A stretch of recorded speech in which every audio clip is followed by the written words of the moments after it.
नमस्ते सबैजनालाई। आज म चाइनिजहरूको पुरै यो ब्याकग्राउन्डमा देखिरहेको ठाउँमा चाहिँ बास्न मलाई लाग्दैछ है। अब राति 2-3 घन्टा लाग्छ। अनि आज म त्यता घुम्न आएको छु, कस्तो रहेछ है।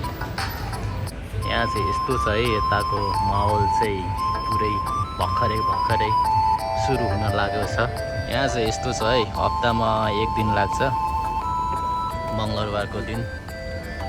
अनि भर्खर स्टार्ट हुँदैछ। म यहाँदेखि सिधै छिर्दै जान्छु, बरासम्म कहाँसम्म लाग्दो रहेछ। म चाहिँ यतादेखि छिरेर आएको, भिडियो बनाउँदै आएको, भिडियोै भएन रहेछ। अनि यस्तो छ नेपालको पुरै मेला बजार जस्तै, हाट लागेको जस्तै यस्तो पाउँदो रहेछ यहाँ चाहिँ। मान्छे त कति यता हो कि कता हो, यतादेखि छिर्दै गएँ। अनि पुरै बजार लागिरहेछ।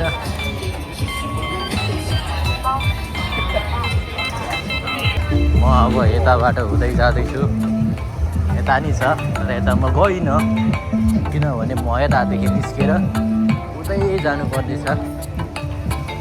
अनि कपडादेखि खानेकुरादेखि छाहरू सबै पाइँदो रहेछ।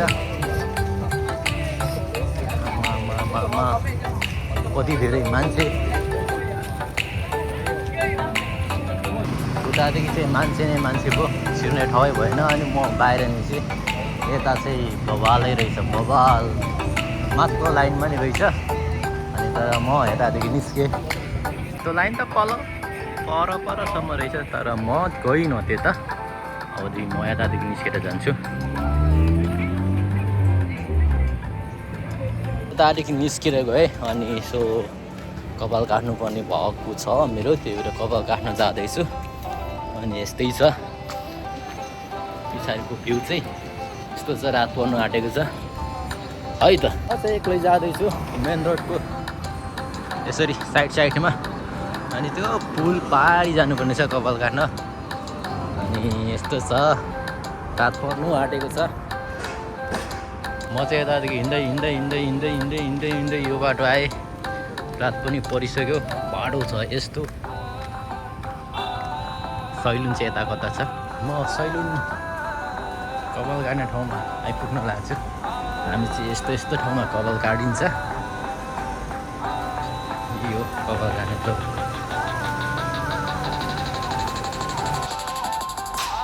म चाहिँ त पालो पर्खिरहेको छु।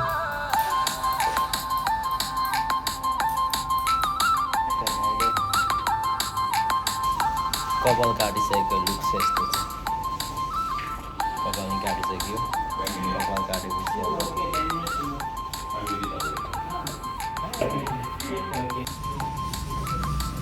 अब पुरै रात परिसकेको छ। अब हिँड्दै चाहिँ गइँदैन, अब ग्राब अर्डर गरिन्छ।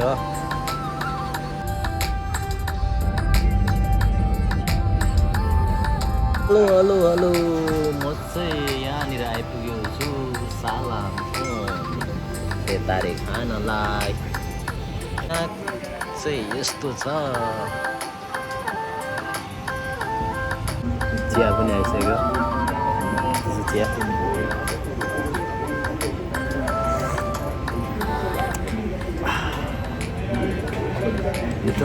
फाइनली म चाहिँ कोठा आइसकेँ है। हाम्रो कोठा चाहिँ यस्तो छ है, होस्टेल हो। अनि आजको भिडियो यति नै। मेरो च्यानललाई चाहिँ सब्सक्राइब गरिदिनु, लाइक गरिदिनु, सेयर गरिदिनु। अनि अर्को भिडियोमा भेटौँला।